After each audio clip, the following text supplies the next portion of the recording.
స్వయంభవ మనువు అంటే మొదటి మనువు. ఆ మనువు కాలంలో పార్వతీదేవి ఒక వ్రతాన్ని ప్రవేశపెట్టింది. నాకు అనేక రూపాలు ఉన్నాయి, అందులో ఒక రూపం పేరు కాత్యాయని.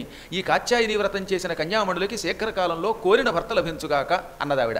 ఆ వ్రత విధానం అంతా కూడా వీళ్ళు గోపికలంతా ఎంతో పూర్వం గర్గుడి ద్వారా తెలుసుకున్నారు. అందుకని వాళ్ళంతా ఈ వ్రతం చేద్దాం అనుకున్నారు. ఈ వ్రతం ఎప్పుడు చలికాలంలోనే చేయాలి, అది కూడా మార్గశిర మాసంలో నెల్లాళ్ళు చేస్తే మాత్రం గొప్ప భర్త, మహాత్ముడైన భర్త, వీరుడైన భర్త, పవిత్రుడైన భర్త లభిస్తాడు. నేతితో వండిన అన్నం ఒక్కపూటే తింటూ పగలంతా ఉపవాసం ఉండి రాత్రికి నేతితో వండిన అన్నం తినేవారు. అన్నం నీళ్లతో వండుతారా, నీళ్లతో కాకుండా కేవలం నేతితోటే ఉడకబెట్టి తినేవారట వాళ్ళు. అదొక అద్భుతమైన ప్రసాదం. ఇంకా అందులో పాలు కానీ, పెరుగు కానీ, జీడిపప్పులు కానీ, పంచదార కానీ ఏమీ లేకుండా కేవలం కమ్మని భోజనమే చెయ్యాలి. ఉప్పు అసలు వేయకూడదు. కొంతమంది ఉప్పు వేస్తారు, మాయిదార ఉప్పు ఎక్కడ దొరుకుతుందో కానీ. అలా ఉప్పు ఎక్కువ వేయకుండా, అందులో ఏమీ లేకుండా కాస్త జాగ్రత్తగా చప్పిడి కూడా ఒక ముక్కలో చెప్పాలంటే నేతితో వండి అందులో ఏం వేయకుండా తింటున్నామంటే చప్పిడి కూడా తిన్నట్టు ఆ అన్నం తినాలి. కృష్ణుడు స్వయంగా చెప్పాడు, మాసములలో మార్గశీర్ష మాసము నేనే అంటే కృష్ణమాసంలో అమ్మని పూజించాలి. అమ్మైనా, అయ్యైనా, శివుడైనా, కేశవుడైనా ఉన్నది ఒకటే శక్తి. ఏకమేవ అద్వితీయం బ్రహ్మ, ఒకటే పరబ్రహ్మ, రెండోది లేదు. ఏకో దేవ కేశవో వా శివో వా అని ఉపనిషద్వాక్యం. ఒకడే దేవుడు, నువ్వు ఆయన శివుడను కేశవుడను.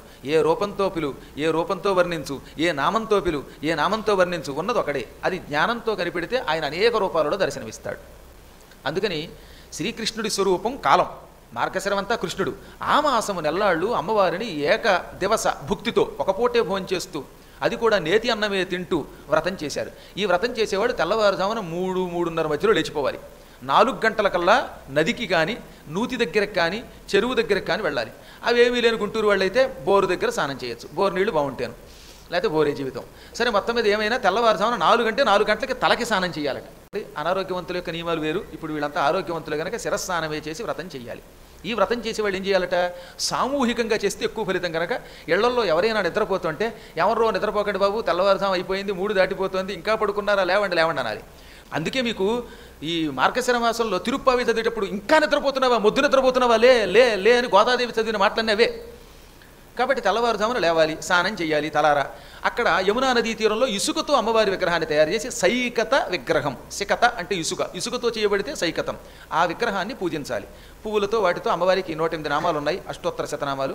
ఆ నామాలతో పూజించి అమ్మవారికి పాయసాన్నాన్ని నివేదించి, ఆ పాయసాన్ని మాత్రం వీళ్ళు ప్రసాదంగా తినకుండా ఇతరులకు పెట్టేవారు. ఎందుకంటే ఒంటిపూట భోజనం చేయాలి కనుక, అది నియమం కనుక. ఈ విధంగా నల్లాళ్ళు వాళ్ళు అర్చించేవారు. వాళ్ళు తెల్లవారుజామున లేచి ఏం చేసేవారు, ఒకరినొకరిని లేపుకుంటూ కాత్యాయని మహాభాగే, కాత్యాయని మహామాయే, మహాయోగిన్యధీశ్వరి, నందగోపసుతం దేవి పతిం మే కురుతే నమః ఇతి మంత్రం జపంత్యస్తాం పూజాం చక్రుః కుమారికాః. ఇది మంత్రం. ఈ విధమైన ఒక మంత్రం ఉన్నది. ఆ మంత్రాన్ని జపం చేస్తూ కాత్యాయని వ్రతం చేశారు నెల్లాళ్ల పాటు గోపికలు. ఏమిటా మంత్రం అంటే, ఆ మంత్రమే పైన చెప్పింది ఇప్పుడు శ్లోకరూపం. అదే కాత్యాయని వ్రతం 16 ఏళ్ల నుంచి 20 ఏళ్ల మధ్యలో చేస్తే ఈ భయంకర వేదన, భర్తకి దూరం అయ్యే దౌర్భాగ్య స్థితి రాకుండా, భర్త చావడమో, విడాకులు ఇవ్వడమో, ఇంకేదో బాధ లేకుండా హాయిగా సుఖంగా ఉంటారు. అటువంటి తల్లి కాత్యాయని అంటే. ఓ మహామాయా స్వరూపిణి, నిత్యం శ్రీ మహావిష్ణువు వెంట ఉండి ఆయన అవతారాలు ఎత్తినప్పుడల్లా నువ్వు సాయం చేస్తూ ఉంటావు. అటువంటి యోగమాయాదేవి నీకు నమస్కారం. మహాయోగులకు కూడా నీవే అధిష్టాన దేవతవి. యోగుల యోగశక్తి, కుండలినీ శక్తి, తపశ్శక్తి, జపశక్తి నీవు. అటువంటి నీకు నమస్కారం. నందగోప పుత్రుడైన శ్రీకృష్ణ పరమాత్మ మా అందరికీ భర్త అయ్యేలా చెయ్యి అనే మంత్రం జపం చేస్తూ వాళ్ళు నెల్లాళ్ళు పూజ చేశారు. ఆయన దైవమని తెలుసు కనుక ఆయన మమ్మల్ని ఎల్లవేళలా రక్షించేవాడు కావాలి. అది పతి అంటే. మనం అనుకున్న ఈ పతి ఈ భౌతిక బంధం కాదు.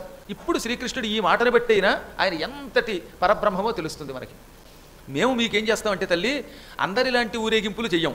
తాజా నెయ్యి అన్నారు వాళ్ళు. నవనీతం పట్టుకొచ్చి వాటిని పిచ్చికారి గొట్టాల్లో వేసి ఒకళ్ళ మీద ఒకళ్ళు చల్లుకుంటాం. నేతి వసంతాలు ఆడతాం, నీకు జాతర చేస్తాం, భక్తితో చేస్తాం. మళ్ళీ ఏదో మొక్కుబడిగా కాదు, నిజంగా మనస్ఫూర్తిగా చేస్తాం. నేతి వసంతం చేస్తే అమ్మవారికి తప్పక అమ్మవారు తొందరలో అనుకున్నవాడిని భర్తగా ఇస్తుందిట, ఇచ్చి తీరుతుంది. అది మంత్రశాస్త్ర నియమం. అందుకని అమ్మవారి కోసం వాళ్ళు ఏమని మొక్కారు, మేము నేతితో వసంతం చేస్తాం, ఉత్సవం చేస్తాం అని మొక్కుకున్నారు.